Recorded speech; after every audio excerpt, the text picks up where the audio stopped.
Back in the 12th century, in the tiny English village of Woolpit, a group of farmers stumbled upon something that would echo through history.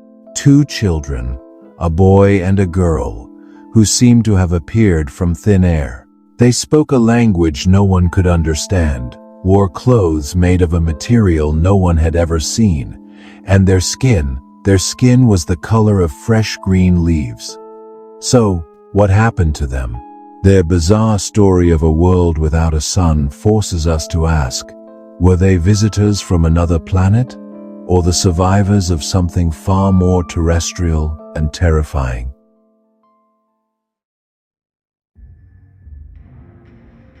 Our story kicks off sometime in the mid-12th century, right in the middle of a chaotic period in English history called the Anarchy.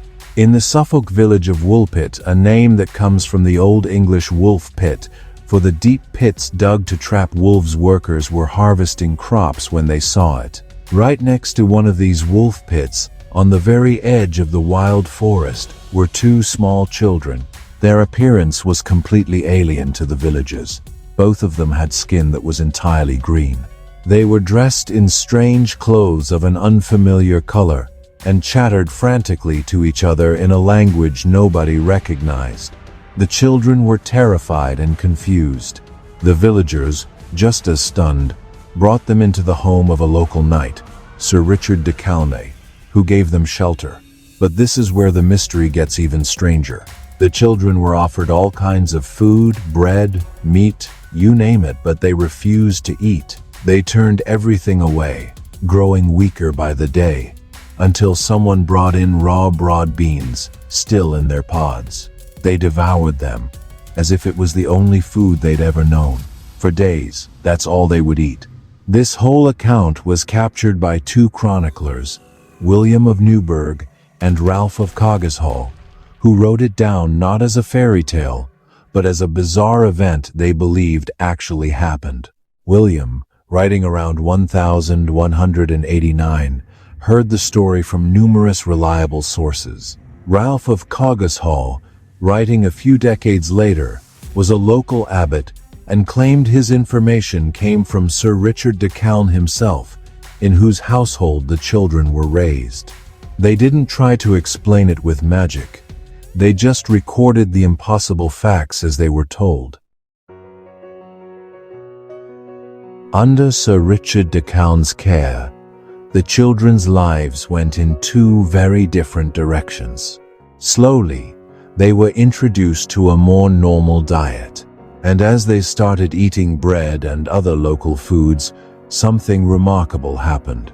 The strange green tint of their skin began to fade, eventually replaced by a normal complexion, as if the local food was washing away the most obvious sign of their otherness. The girl, who was the older of the two, adapted fairly well. She learned to speak English and was eventually baptized. Much later accounts would give her the name Agnes, though the original chroniclers never named her. But the boy's story is much darker. He was frail from the start and never really adapted. He stayed weak and melancholic, and shortly after his own baptism, he got sick and died. His death left his sister as the only one who knew their secret. And what became of her? Well, Ralph of Coggeshall noted that in her later years she was known for being very wanton and impudent. Some have interpreted this as a sign of a wild, untamable spirit that never quite fit in a lingering strangeness that village life couldn't erase. Once the girl had learned enough English, the villagers could finally ask the questions they'd been dying to know. Where on earth did you come from, and how did you get here? Her answer didn't solve the mystery. It just made things weirder. She said they came from a place called Street Martin's Land. She described it as a world of perpetual twilight, where the sun never shone. In her home, everything and everyone was green, just as she and her brother had been. They lived in an underground country of shadows. But, she said, they could see a luminous land across a wide river.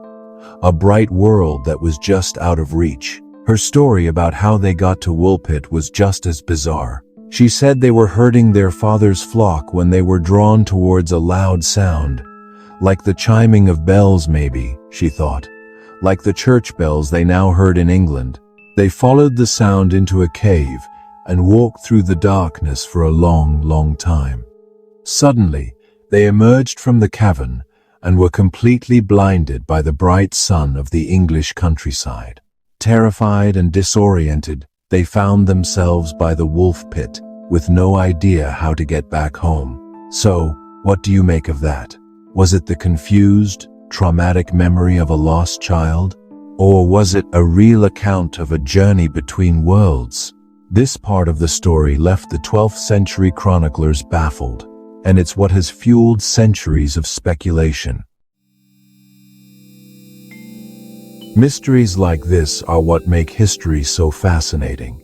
If you love digging into the unexplained corners of the past as much as we do, hit that subscribe button and join us for more. 900 years later, we're still guessing. But over the centuries, a few major theories have emerged.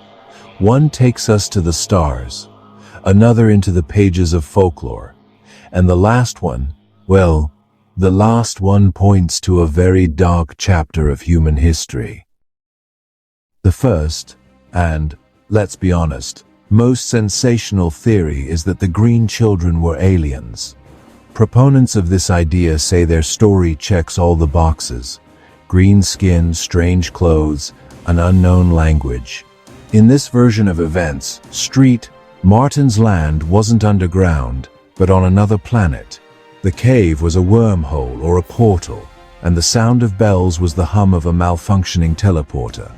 The boy's death? A tragic inability to adapt to Earth's atmosphere and germs. It's a fun theory, but it has one huge problem. Zero physical evidence. No cave, no crashed ship, nothing. For people in the Middle Ages, the explanation might have felt a lot closer to home, rooted in English folklore. This theory suggests the children weren't aliens, but visitors from the otherworld, the realm of fairies and elves. In folklore, fairies were often linked to the color green, lived in underground kingdoms, and were known for stealing human children. The story fits almost perfectly. Their appearance from a pit on the edge of a forest, a classic gateway to the fairy world, and their initial diet of only raw beans could be seen as fairy food. The girl's later reputation as wanton and impudent also lines up with the archetype of a wild fairy creature that can't be tamed by human society. To the medieval mind, this wasn't just a story. It was a very real possibility. And that brings us to the final theory. It's the one most historians accept today, and in many ways, it's the most chilling. This explanation has no aliens or fairies. Instead, it tells a story of human cruelty and war. According to this theory, the children were orphans of Flemish immigrants. In the 12th century, many people from Flanders, modern-day Belgium, settled in England as weavers, but they were often persecuted. After a major battle at Fornham in 1173, thousands of Flemish mercenaries were killed. It's very possible that the children's home, Martin's land, was actually a confused memory of the nearby village Fornham Street, Martin, which sits just a few miles from Woolpit. If their parents were killed, the two children might have fled into the dense Thetford forest. Lost, alone, and speaking only Flemish, a language the locals wouldn't have known. They would have seemed completely foreign. The perpetual twilight they described? That could have just been the dim light under the forest's thick canopy. And the cave they wandered through? It might have been one of the many underground flint mines in the area. But what about the green skin? That might be explained by a medical condition called chlorosis, or green sickness, a severe form of anemia from extreme malnutrition that gives the skin a pale greenish tint. Living off whatever they could find in the forest would certainly cause it. This would also explain why their skin color returned to normal once they started eating a proper diet. This theory transforms the story from a strange fairy tale into the heartbreaking account of two refugee children, traumatized by war and starvation. So, the mystery of the Green Children of Woolpit endures. Were they lost visitors from another planet? Beings from a fairy world who took a wrong turn?